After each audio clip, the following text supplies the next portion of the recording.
I'm Cynthia James, and this network is about changing lives one woman at a time.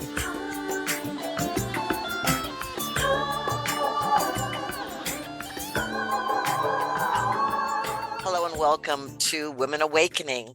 I'm your host, Cynthia James, and I'm so honored to be able to introduce you to extraordinary women. You know, we see a lot of podcasts and shows about celebrity people, but I want you to meet ordinary women who are extraordinary, who've taken control of their lives, who are stepping out in the world and inviting us to come along. And so you can come back here every week and meet a new woman.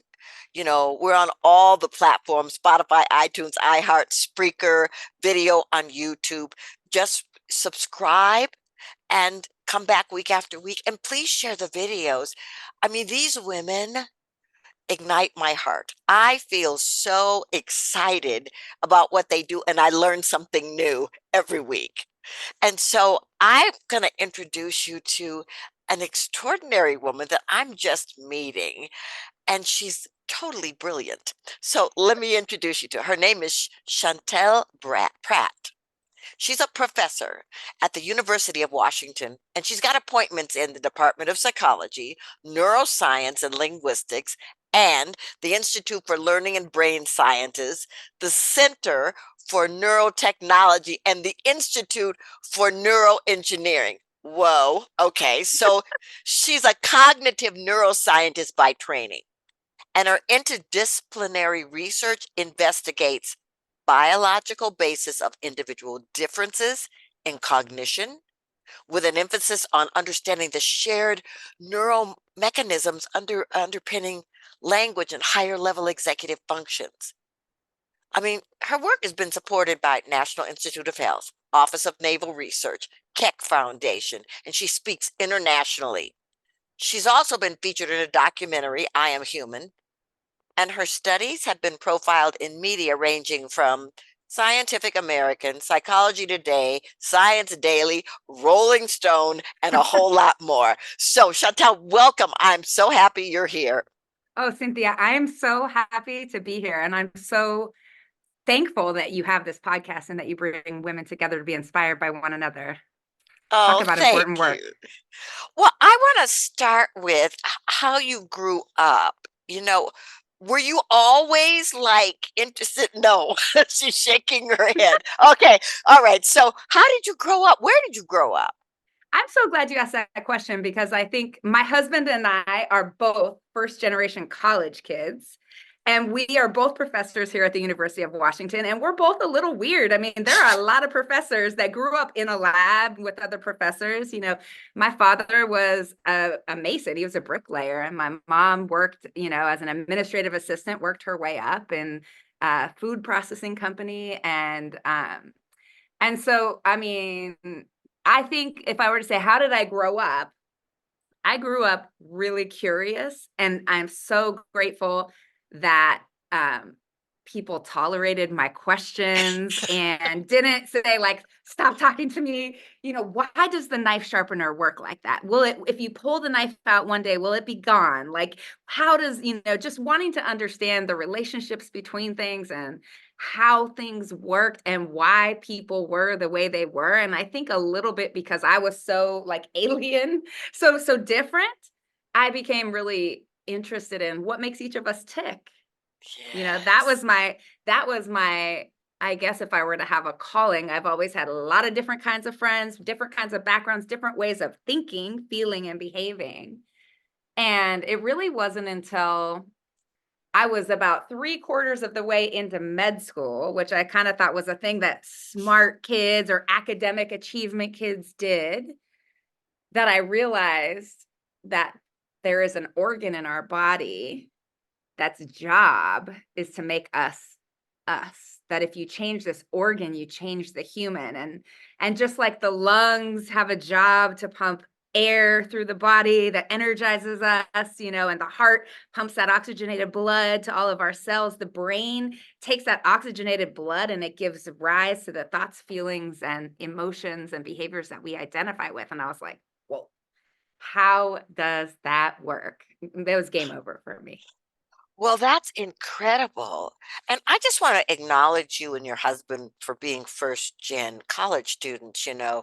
Um, it's not easy for first gens, and there are statistics that talk about the fact that they really have to struggle and they have to work hard because they don't have anything to fall back on from where they Mhm. came from. And I'm looking at you, and ladies, for those of you who are listening, you can't see, but this is a very young looking woman to have accomplished all of this stuff. Love So you. I love you.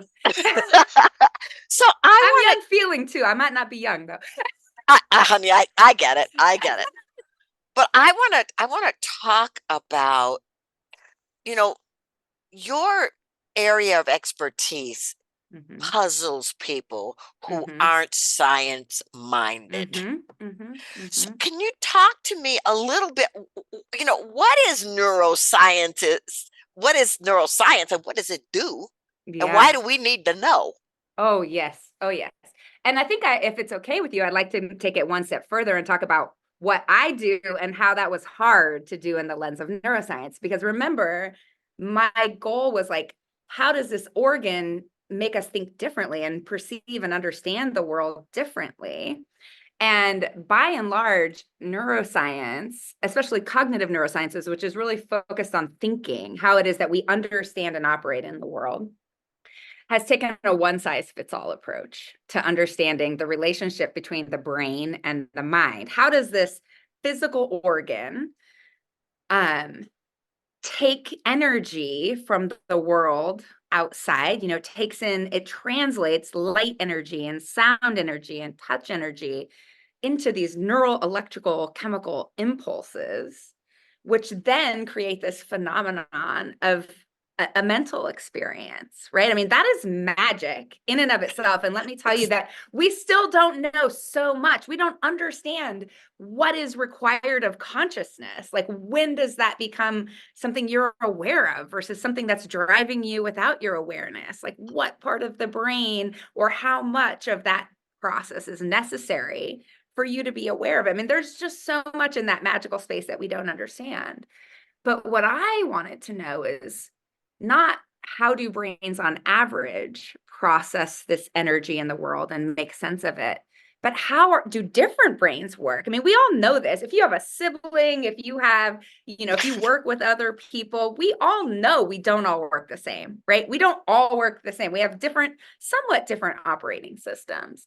And the vast majority of research on how the brain gives rise to the mind averages across our individuality. It treats the way that people differ as noise. Um, and it describes the relationship between the mind and the brain by taking a statistical average. And if you're thinking, well, how do I, where do I relate or how do I compare myself to this average? You need to ask an important question: is who is this average based on?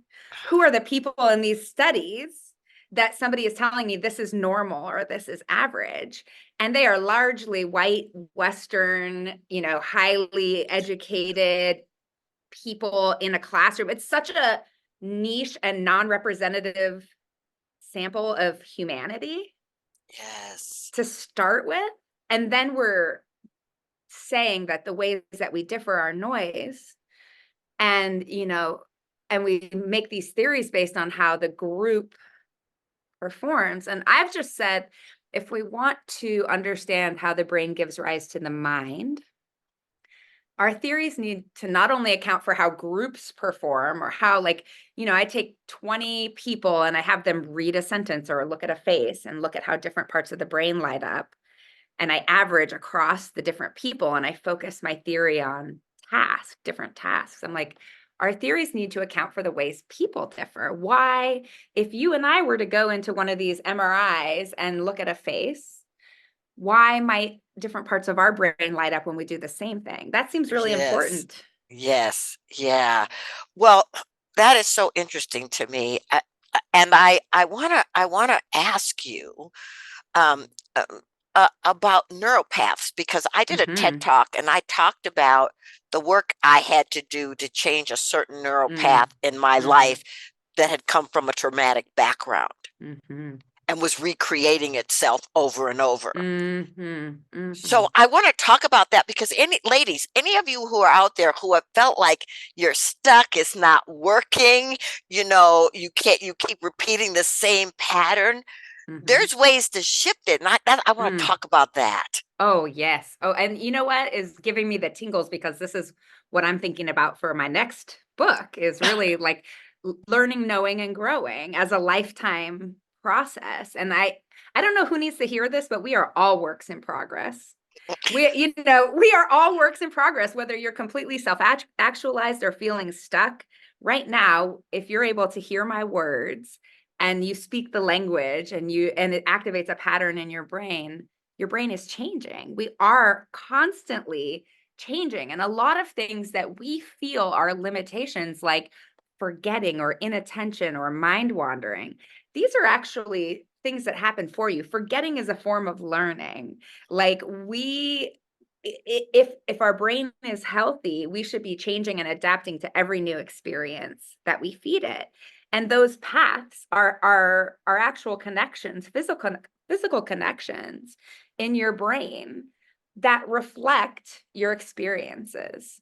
So Mhm. if you, and I think that this is the important part for trauma and for sort of entrenching or shifting neural pathways, is that what counts as an experience when it comes to learning are both the things that you walk around and experience in the real world, but also the things that you imagine. So if you recall, remember, worry about some event, you're strengthening that pathway in your brain and you're making it more Yes. accessible. The stronger that pathway is, the more you experience that thing, whether it's internally or externally, the less evidence, the less external information your brain needs to bring it back to you.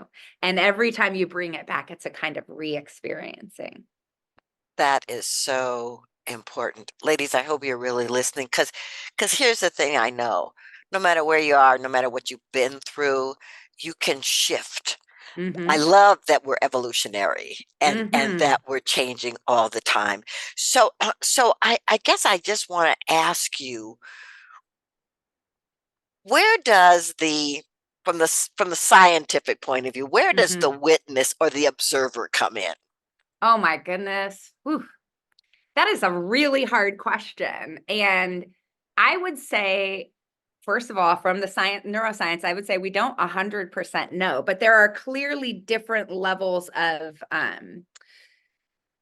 being able to control your thoughts or shift. The witness or the observer is most likely in the prefrontal cortex. Mhm. It's the sort of evolutionarily newer parts of the brain, and it is a sort of a hierarchy. It gets inputs from everything else, and it can shape your values. I guess this is something that's really important, is that you have um, learned values and you have sort of acquired values, and some things in your brain are sort of just based on primal rewards like food and so forth and so on. But then you have like, I have a value for understanding others, or I have a value for um, helping or giving, or, so these value systems in the frontal cortex permeate through your learning and deciding by saying, I think this action or this piece of information is going to be important because it aligns with